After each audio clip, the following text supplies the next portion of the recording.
जैसे हिंदू परिवार से हूँ तो मतलब यीशु प्रभु का कभी सुना बिना नहीं था किसी के द्वारा। लेकिन ये था कि कोई भी रहने दो, लेकिन हमें अपनी चंगाई से मतलब है। पहले तो ये डर लगता था कि चर्च में जाने के पहले कि ऐसी मतलब चर्चा होती थी बाहर भी कि प्रभु में आएंगे तो धर्म परिवर्तन करना पड़ेगा, तो इस बात से नहीं जाते थे। प्रेज द लॉर्ड, जय मसीह की सबको। सिस्टर पूनम और ब्रदर सोमनाथ हमारे बीच में बैठे हैं। सिस्टर पूनम की बहुत ज़बरदस्त गवाही है। इनको तरह तरह की आवाज़ें सुनाई देती थी, अजीबोगरीब आवाज़ें सुनाई देती थी, रात रात भर सो नहीं पाती थी, और ये इन सब चीज़ों से बहुत परेशान रही, और इस कदर परेशान रही कि पागलपन की हद तक आ चुकी थी, मरने की कोशिश भी, खुदकुशी वगैरह, वो सारी चीज़ें। और ये सारी चीज़ें जो है, ये मेडिकल प्रॉब्लम नहीं थी, ये इवल स्पिरिट्स की प्रॉब्लम थी, है ना। अब वो क्या क्या प्रॉब्लम थी, किस तरीके से उस प्रॉब्लम से ये बाहर आई, कैसे परमेश्वर ने इनको आजाद किया, वो हम पूनम सिस्टर के मुंह से सुनेंगे। प्रेज द लॉर्ड, सभी को जय मसीह की। मैं हिंदू परिवार से बिलोंग करती थी, लेकिन मुझे कुछ दिक्कत हुई। मुझे शादी के बाद एक साल में मेरे साथ ऐसा हुआ कि मुझे शारीरिक बीमारी कोई भी नहीं थी। बहुत टेस्ट वगैरह करती थी, लेकिन कभी ऐसी हंसते खेलते ही चक्कर आना या फिर चिड़चिड़ होना, झगड़ा, बिना वजह झगड़ा, फिर चिड़चिड़, फिर ऐसा करते करते कुछ समय ऐसा हुआ कि मैं इतनी पागल जैसी होने लगी। फिर मुझे इतने आवाज आने लगी, मतलब प्लेटफॉर्म के जैसे ट्रेन की अनाउंसमेंट रहती है, हाँ, जैसे डीजे कैसा बजता है वैसा आवाज आती थी, एकदम तेज आवाज। और एक ही प्रकार की आवाज नहीं थी, कुत्ता, बिल्ली, औरतें ऐसे पकड़ने की जैसा मुझे ऐसा लगता था कि मेरे पीछे से मुझे कोई पकड़ रहा है करके। और औरतों की बहुत आवाज आती थी, हंसने की, फिर रोने की भी आवाज आती थी, कुत्ता, बिल्ली या अपनी चिड़िया की आवाजें। ये अपना फैन बंद रहेगा तो भी फैन की आवाज, या टीवी भी बंद रहेगी तो भी टीवी का भी आवाज, मतलब सब बंद रहकर भी उनकी आवाजें आती थी। फिर ऐसा आवाज आते समय फिर मैं इतना डिस्टर्ब होने लगी कि मैंने मतलब सोना, पूरी तरीके से सोना ही मेरा बंद हो गया। खाना पीना, मतलब बच्चों के ऊपर ध्यान देना भी टोटली बंद हो गया। मेरा बच्चों के ऊपर ध्यान भी नहीं था। मेरे पति काम पे जाते थे ना, बीच में उनको मैं बुलाती थी कि आओ, अभी के अभी आओ। अंबरनाथ में रहती मेरे पति, कल्याण केडीएमसी में, उनको बोलती थी अभी के अभी आओ।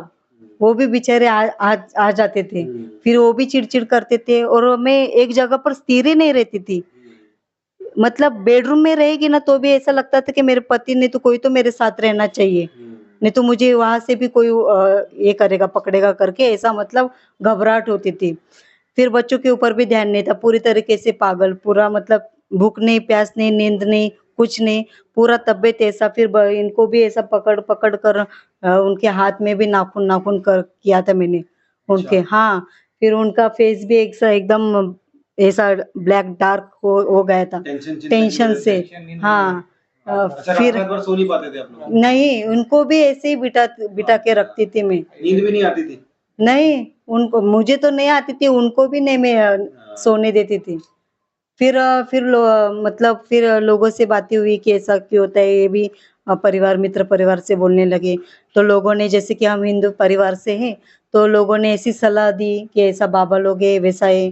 तो एक जगह पर गए, उसका नाम नारायण करके बाबा था वो, उन्होंने बोला कि नारियल लगाओ ऑरेंज कपड़े का, वो किया, कुछ फर्क नहीं आया।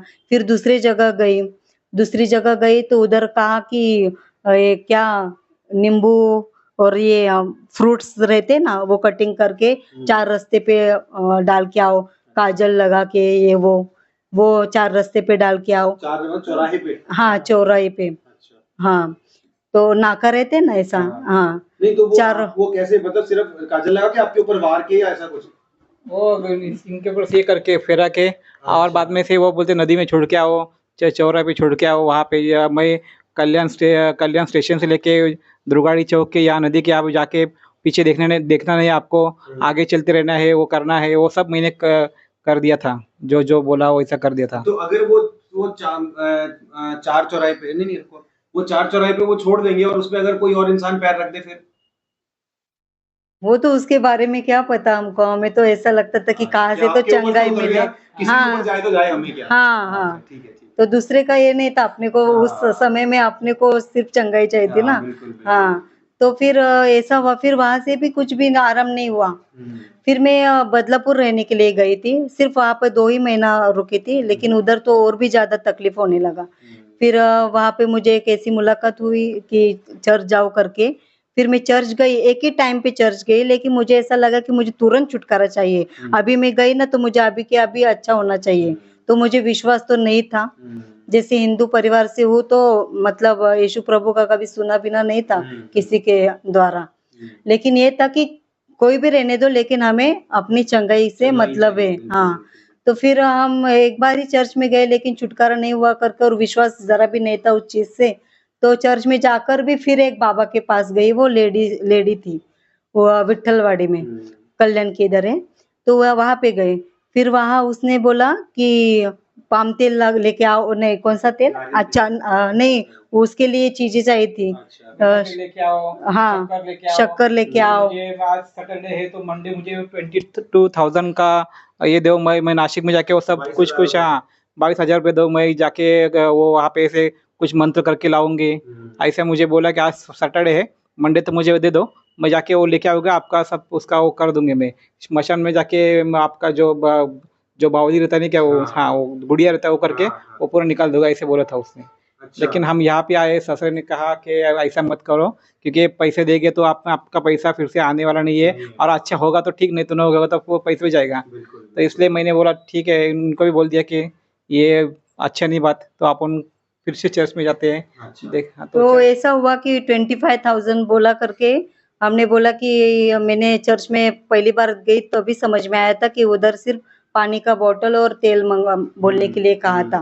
फिर मैंने बोला यहाँ पर 25,000 मांग रहे हैं, 22-25,000 2 दिन से, 2 दिन में ही अरेंजमेंट करो करके, और यहाँ पे सिर्फ पानी की बोतल और ये मांगिए। तो मैं बोली कि अभी है तो हम पैसा तो नहीं है अभी 2 दिन में ऐसा दे सकते, और गारंटी भी नहीं है इतना पैसा भी देकर भी। तो फिर मैंने सोचा कि नहीं, अभी जो चर्च जा रहे हैं, चलो हम उधर ही देखते हैं अभी। फिर मैंने उस दिन बोला कि नहीं, आज मेरे पास बाइबल भी पढ़े थे, लेकिन कभी खोले नहीं थे। लेकिन वो 25 के डर से मैंने बाइबल को छुआ, और छूते समय ही मुझे मतलब जो मेरा वजन था ना मेरे शरीर के ऊपर, बहुत समय से बोझ था, ये छाती बीती पे ऐसा लगता था कि कोई तो गोनी एकदम डाली है मेरे पूरे सर पर, पूरा बदन पर ऐसा बोझ था। तो बाइबल पढ़ते समय ही मुझे रोंगटे खड़े हुए, और ऐसा हल्का हल्का महसूस होने लगा। बाइबल समझ में नहीं आ रहा था तब, लेकिन इतना तो समझ में आ रहे थे, मैं पढ़ रही और कुछ तो हो रहा है करके, ऐसा तो मुझे थोड़ा सा विश्वास आने लगा। फिर मैं चर्च जाना चालू किया। फिर चर्च में जाके मुझे जैसे कि वचन सुन रहे हैं, प्रार्थना कर रहे हैं, ऐसे विश्वास में बढ़ने लगी, और प्रार्थना करते करते पता ही नहीं चला कि जो भी कुछ दिक्कतें थी वो आहिस्ता आहिस्ता कम होते होते पूरी तरीके से नष्ट हो गए। और मुझे हाँ, पूरी तरीके से नष्ट हो गए। और फिर मैंने कितने साल तक झेला आपने वो सब कुछ? बहुत समय कम से कम 6-7 साल से 6-7 साल से, ठीक है। हाँ। हम प्रभु में आए 2017 में आए, 17 में प्रभु में आए, शादी हो गया हमारा 2012 में। तो शादी के 1 साल के बाद में चालू हुआ ये जो तकलीफ थी, वो चालू थी, वो खत्म हो रही थी। फिर चर्च में जैसे जैसे जाते रहे वैसे वैसे सब जो प्रभु ने हमारा मतलब हमको अच्छा ये चंगाई मिल गई प्रभु से। हाँ, और पहले तो मेडिकल भी इतना जाती थी डॉक्टर के पास, महीने में बहुत बार जाती थी। मेरा घर में ना पास्टर जी, मेरे घर में पूरे जिधर भी आप देखेंगे ना, टैबलेट्स ही टैबलेट्स रहते थे, लेकिन हाँ, दवाई रहती थी। किधर भी हाथ डालेंगे ना, आपको दवाई मिलेगी। तो मैंने चर्च जाने के बाद मैंने एक दिन इतना परेशान होकर मैं बोले अभी मुझे दवाई की जरूरत नहीं, मैं पूरा दवाई इकट्ठा करके कचरे में डाल के आई, और तब से लेके आज तक मेरा एक भी दवाई नहीं है प्रार्थना के सिवा। एक टैबलेट भी नहीं मुझे, अभी प्रभु ने एक टैबलेट भी नहीं मुझे खाने को, मतलब ऐसा डॉक्टर के पास जाने को ऐसा मुझे मतलब मौका ही मिला नहीं। अभी प्रार्थना यही दवा है। तो सिस्टर को देखा आपने कि कितनी बड़ी समस्या थी। ऐसी बहुत सारे और लोगों को भी समस्या है, और वो लोग क्या करते हैं, वो तांत्रिकों के पास जाते हैं, तरह तरह के बाबाओं के पास जाते हैं। और अब मैं आपको बताता हूँ कि वो तांत्रिक काम पता कैसे करते हैं। उनके पास कोई सिद्धि विद्धि नहीं होती, और ईश्वर की ताकत तो कतई नहीं होती उनके पास, है ना। वो क्या करते हैं, अगर आपको समझो किसी तरह की एक दुष्ट आत्मा या किसी व्यक्ति को भूत प्रेत लगा हुआ है, तो वो उस व्यक्ति को आजाद नहीं करते, वो उस मौजूदा जो शैतानी शक्ति है, उससे ज्यादा ताकतवर शैतानी शक्ति को आपके ऊपर अपॉइंट कर देते हैं। और उससे होता क्या है कि थोड़ा टाइम के लिए इंसान को लगता है कि हाँ वाकई में फर्क पड़ा है, लेकिन वो फर्क थोड़े टाइम के लिए होता है, क्योंकि जो बड़ा जो रहता है ना शैतानी ताकत, वो कहती है थोड़ा दिन आराम कर ले, उसके बाद मैं तेरे को पूरे तरीके से निचोड़ूंगा। ऐसे आपने देखा होगा कभी भी कोई भी तांत्रिक जो इस तरीके से काम कराता है ना, तो आमतौर पे क्या होता है, मैक्सिमम टाइम्स में क्या होता है, अभी जितने लोग सुनेंगे वो ये जिनके साथ हुआ है वो पहचान जाएंगे कि वो लोग थोड़े टाइम के लिए ठीक रहते हैं, लेकिन वो थोड़े टाइम के बाद उनकी समस्याएं और ज्यादा बढ़ जाती हैं। जिस व्यक्ति को था उस व्यक्ति को तो था ही था, उस व्यक्ति की तो बड़ी बड़ी है वो समस्या, उससे उसके बच्चों को भी जाएगी, उससे उसके पति को भी जाएगी, पिता को भी जाएगी, माता को भी जाएगी, पूरे घराने को कवर करेगी। तो वो पूरी सारी की सारी ताकत वो है जो है ना, पूरे घराने को बर्बाद करती है। तो कहने का मतलब, अगर कोई व्यक्ति अपनी ऐसी समस्याओं के लिए या किसी भी समस्या के लिए अगर तांत्रिकों के पास जा रहा है, बाबाओं के पास जा रहा है, चाहे वो कोई भी, चाहे वो हिंदू हो, चाहे वो मुस्लिम हो, चाहे वो कोई भी हो, अगर वो तांत्रिकों के पास जा रहा है, बाबाओं के पास जा रहा है, तो याद रखो आपकी समस्याएं बढ़ेंगी नहीं, आपकी समस्या घटेंगी नहीं, वो और कहीं गुना बढ़ जाएंगी। ठीक है ना? इसलिए आप क्या कर रहे हैं, जितने भी लोग इन समस्याओं में फंसे हुए हैं, आप यीशु मसीह पर विश्वास करो। आपकी समस्या, यीशु मसीह सिर्फ पूरी सृष्टि में एक ऐसा प्रभु, एकमात्र सच्चा प्रभु है, वो समस्या को दबाता नहीं है, दबाता नहीं है। परमेश्वर हमारी समस्याओं को दबाता नहीं, वो जड़ से खत्म कर देता है ना, समस्या जड़ से उखाड़ के फेंक देता है। तो सिर्फ प्रभु यीशु मसीह ही ऐसा कर सकता है, इस सृष्टि में ऐसा कोई नहीं है। सही बात कह रहा हूं मैं? यस। हाँ। तो अच्छा सिस्टर, ये तो रही बात आपकी, लेकिन अब ब्रदर के बारे में बताइए कि ब्रदर आपका बैकग्राउंड क्या है, फैमिली बैकग्राउंड, आप प्रभु में कैसे आए, आपके फैमिली बैकग्राउंड में क्या क्या क्या किस बैकग्राउंड से आते हैं, उसके बारे में बताइए थोड़ा। मैं हिंदू परिवार से हूँ। मैं उपवास पकड़ता था सोमवार का, हर हर रोज़ का मतलब हर मंडे का उपवास पकड़ता था, शंकर जी का उपवास पकड़ता था। लेकिन जब शादी हो गई तो भी उपवास चालू थे मेरे। लेकिन जब इसका जो कंडीशन था जो डाउन हो गया, उनको वो रात रात भर नींद नहीं आती थी, मुझे भी नींद नहीं आती। मैं सवेरे जाके ऑफिस जाके फिर से मुझे बुला के लेती थी कि अब आप आ जाओ, मुझे बहुत चक्कर आ रहे हैं, मेरा दम घुट रहा है। इसलिए फिर मैंने सोचा कि अभी इसको वहाँ यहाँ वहाँ सब जगह पे लेके गया, बाबा विवाह सब किए। और बाद में से बाबा करने के बाद दवा खाना में लेके जाने का, हॉस्पिटल में तो रिपोर्ट नॉर्मल नॉर्मल में मैं भी परेशान हो गया, नींद नहीं कुछ नहीं, क्या करूँ क्या समझ में नहीं आता है। लेकिन जब से चर्च का दरवाज़ा खुल गया हमारे लिए, तब से हमारे ज़िंदगी में शांति है, अच्छा महसूस कर रहे हैं। ऐसी हमारी बाकी सब। तो अभी आपके घर परिवार में मतलब फैमिली, जितने भी आपकी अभी फैमिली बाकी लोग हैं, हाँ, वो मतलब उनका क्या स्टैंड है आपके फेथ के उनका बारे बोलना है कि बाबा आप ये क्रिश्चियन का भगवान है, यहाँ पे क्यों आते हैं, अपना हिंदू भगवान क्यों छोड़ दिया, में? आपको बाद में तकलीफ हो जाएगी इसको, आपको ये सहना पड़ेगा बाद में। अब जो अपना भगवान है वही सच्चा भगवान है, उसको आप छोड़ दो। लेकिन मुझे पता है कि मेरे वाइफ को किसने आज़ाद किया है, कैसे क्या अच्छे हो गए। इतने हज़ारों लाखों के उनको टैबलेट मतलब ये देता था। बाबाओं तो को भी दिया, हाँ, डॉक्टर ने किया। हाँ, डॉक्टर का पैसा खर्च हो गया। वो कहाँ पे उसको मतलब ये हो गया नहीं कि अब अच्छी हो जाएगी। लेकिन प्रभु के पास आने के बाद सब अच्छे होते ही गए। इसलिए मैं अभी सोचता हूँ कि भले कोई कुछ भी बोल दिए मुझे अभी बहुत लोग चिढ़ाते हैं, तू जोसेफ है, तू फर्नांडिस है, तू ये है, ऐसे ही मतलब मजाक में बोलते हैं या सीरियसली बोलते हैं। मैं मन पे लेता नहीं, मैं बोलता जो बोलने का बोल दो। मैं अभी मेरा प्रभु को छोड़ने वाला नहीं हूँ। अभी मरते दम तक मेरा एक ही मेरा प्रभु यीशु है। ये मैं बहुत धन्यवाद करता प्रभु का कि मुझे मेरा वाइफ को इतना अच्छा तरीके से उन्होंने चंगाई दी। और हमें भी, हमारा भी मतलब अभी बीमार नहीं है। पहले पूरा फ्रिज में उनका वो बॉटल रहने का, दवाई का सब, अभी सब एक भी दवाई दिखती नहीं है अभी उनके अपना यहाँ पे। मतलब बीमार गिरती नहीं है, और प्रभु में बहुत ज़्यादा बढ़ गई है। तो प्रभु का धन्यवाद। तो सिस्टर, ये तो रहा कि आप इस तरीके से प्रभु में आए, है ना। अब थोड़ा सा ये बताओ कि अब आप क्या कर रहे हो प्रभु में, आप मतलब अभी किस तरीके से बढ़ रहे हो। बहुत सारे लोगों को ये रहता है ना कि अब कोई अगर देखेगा जो आपके जैसा जो गणपति वगैरह, शिव, ये सारी चीजों का वो करता है, अगर वो देखेगा तो उनके दिमाग में क्या रहता है कि अगर यीशु मसीह में अगर विश्वास करेंगे तो हमें कुछ और तरीके से पूजा बीजा करना पड़ेगा, कुछ ऐसा करना पड़ेगा, भाई क्रॉस गले में टांगना पड़ेगा, ये सब चीजें। तो ये अपने अब के लाइफस्टाइल के बारे में बताओ कि जब आप प्रभु में आ गए हो, क्या आपके लाइफस्टाइल में कुछ चेंजेस आए हैं या किस तरीके से आए हैं। पहले समस्याएं आती तब क्या करते थे, अब आती तब क्या करते हैं। पास्टर, पहली बात तो ये है कि पहले तो ये डर लगता था कि चर्च में जाने के पहले कि ऐसी मतलब चर्चा होती थी बाहर भी कि प्रभु में आएंगे तो धर्म परिवर्तन करना पड़ेगा। तो इस बात से नहीं जाते थे। जाने की इच्छा होती थी लेकिन नहीं जाते थे।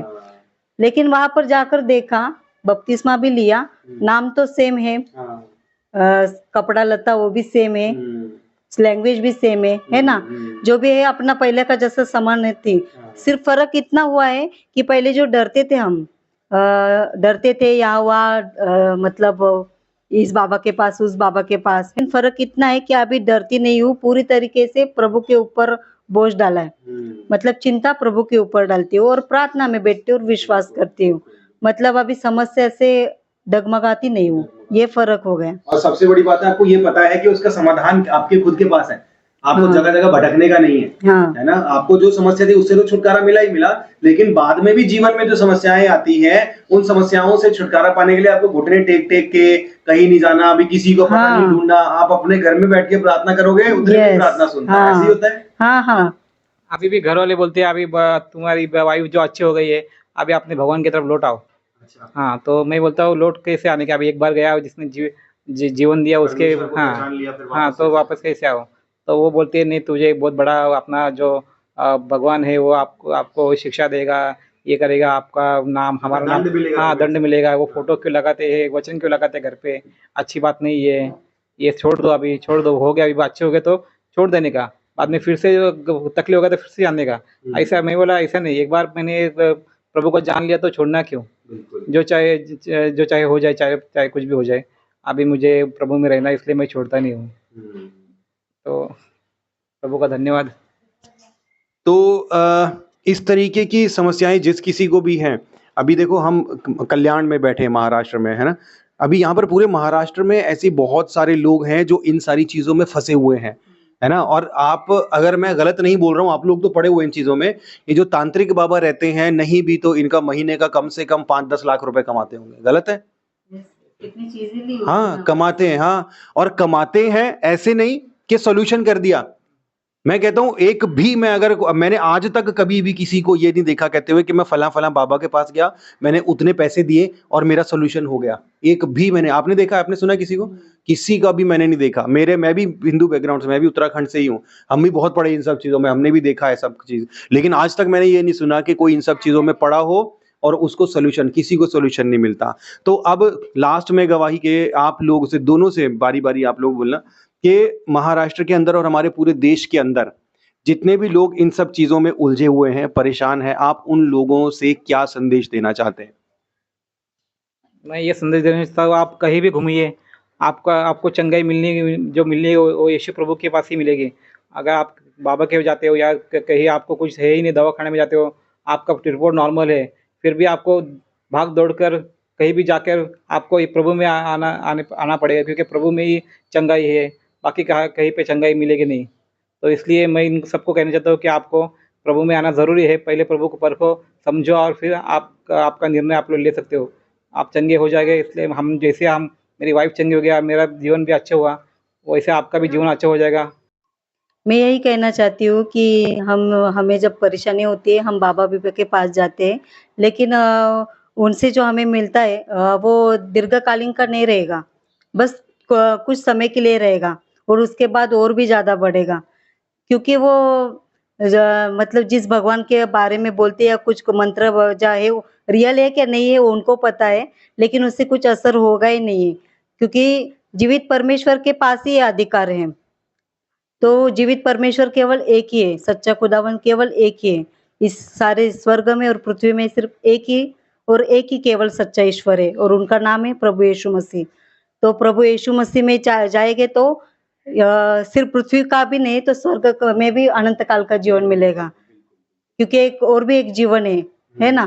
तो सिर्फ और सिर्फ जीवित परमेश्वर ही कर सकते हैं, क्योंकि मैंने जो परेशानी देखी है, जो किया, जब सब कुछ करके सब द्वार बंद हो गए तो एक ही द्वार खुला था मेरे लिए और वो प्रभु यीशु मसीह का ही द्वार था। तो आपको चंगाई चाहिए तो प्रभु यीशु मसीह, हाँ, चंगाई या छुटकारा चाहिए तो सिर्फ एक ही मार्ग है, वो एक ही सत्य और एक ही जीवन है और उनका नाम है प्रभु यीशु मसीह। तो सिस्टर जो है प्रभु यीशु मसीह पर विश्वास करती हैं, पढ़ी लिखी एजुकेटेड है और पेशे से टीचर हैं।